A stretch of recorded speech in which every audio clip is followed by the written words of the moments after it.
How many of you are still looking for teachers? I know the feeling. I've been there. I've done that.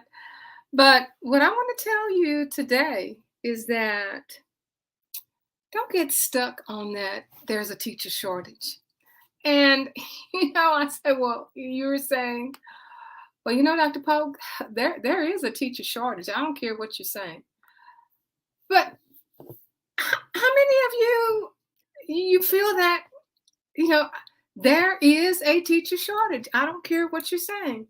So let me tell you an experience, I had this week. I was talking to um, a third year principal at a Title I school.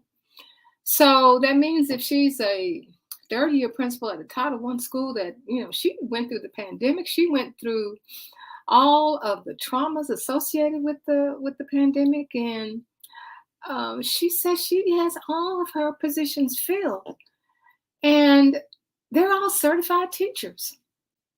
So how is this possible? How is this possible in this time, in this age, at a Title I school for her to have all of her positions filled? Well, I want to tell you, my name is Barbara Polk, and as a principal of one of a school that was once underperforming, I know how you feel, and I know about what we are saying about the teacher shortage, but I'm saying don't get stuck on that.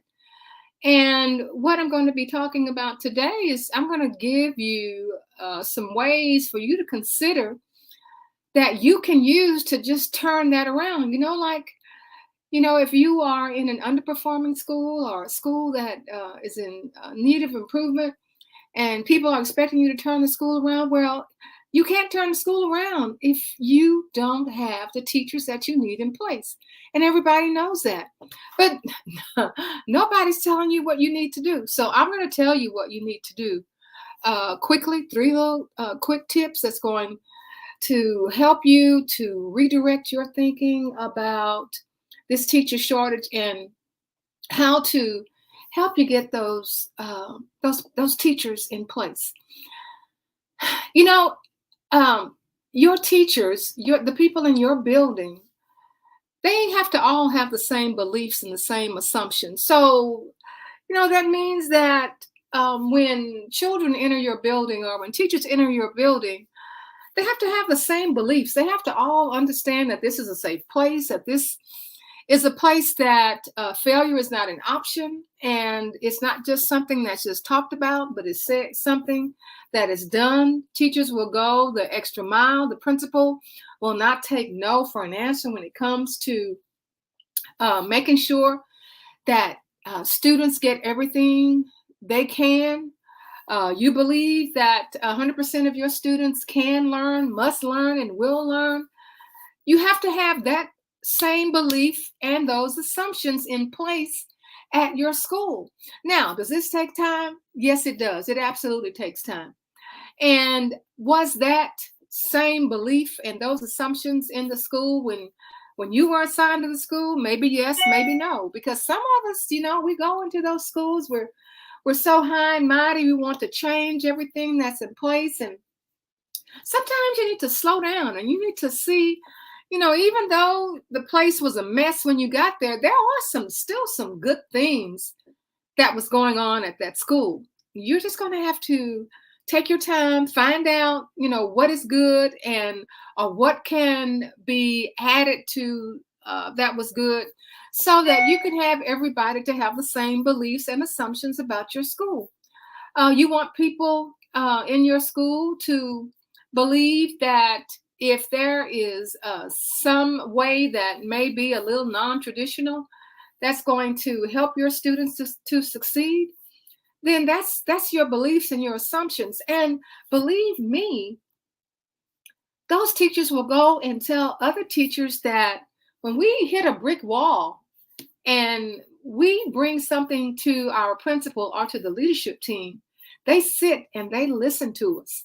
And they give us an opportunity to try that. And if it works, and we keep doing it. And if it doesn't work, we stop, we modify it until we get it to work. That's the beliefs and having the same assumptions in the school. And that is something that is going to attract teachers. That's something that's going to retain teachers.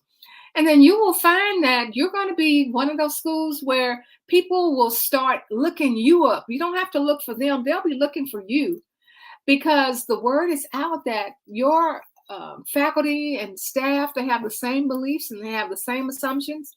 And everybody knows how things operate at that school. And another thing, number two, is to look in the mirror. Look in the mirror as a principal. I had to look in the mirror. I made my mistakes. I didn't have anybody like me to have a training to come on every week to give me some tips and some strategies to help me turn my school around, to help me to attract teachers and to retain teachers. So I'm telling you, you have to look in the mirror. You're the main role model at that school. Yeah, you're the main role model.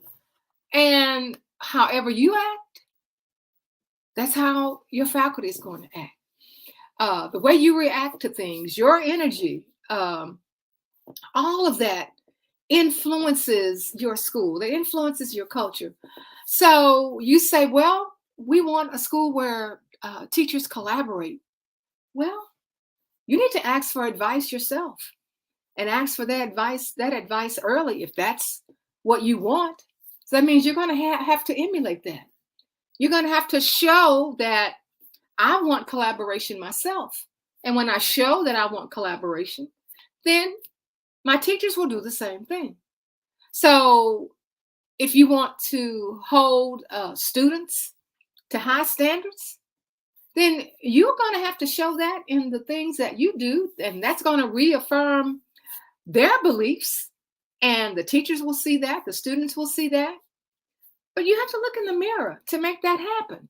And if that's not happening, that could be a reason that your teachers are invisible, that things are just not flowing, that you can't get people to want to come to your school. So, the thing that, you hear about and you talk about all the time is culture. And what I'm talking about is just simply culture. That's what's going to attract people. That's what's going to move you out of that stuck on teacher shortage. Is this going to take a minute to develop if you don't have it? Yeah, yes, it will. Yes, it will. But if you never start, you never have a place where people will want to work, a place where people will want to stay.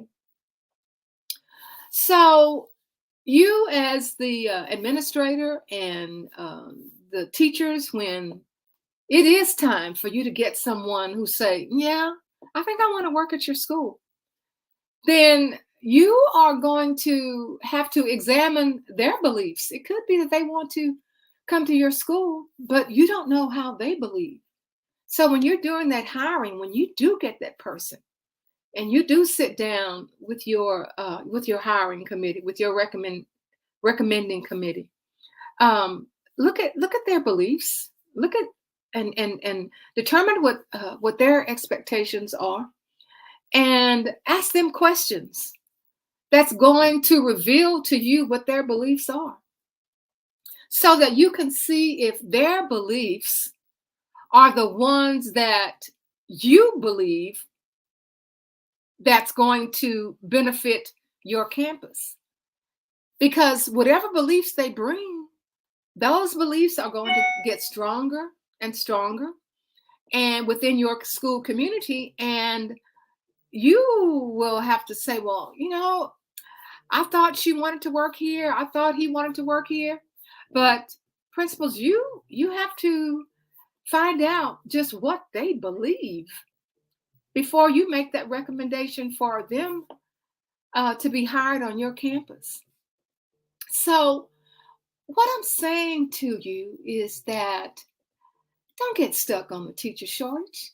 I'm saying do something about it. You have the opportunity. You have the opportunity to establish the beliefs and the assumptions on your campus. You have the opportunity to look in the mirror and know that your faculty and staff are looking at you. They're going to get your energy. They're going to Believe what you believe. And once you show that, then you're going to see that things will start to change. So, if you found this information valuable and you want more help attracting more teachers, and if you haven't already done so, I want you to grab a copy of our 10-page handbook. If you look on the description, you'll find that there is a link, and the link is titled "Sustain Your School Success." And you will never be able to sustain your school success without the kind of culture that you need, and the attraction to teachers that want to stay at your school. And also, if you're not a member of Principals on the Come Up, just click that link below and answer those questions, and we'll let you right in. So we will see you next week, Principals on the Come Up, where we transform schools into hallelujah success stories. See you then.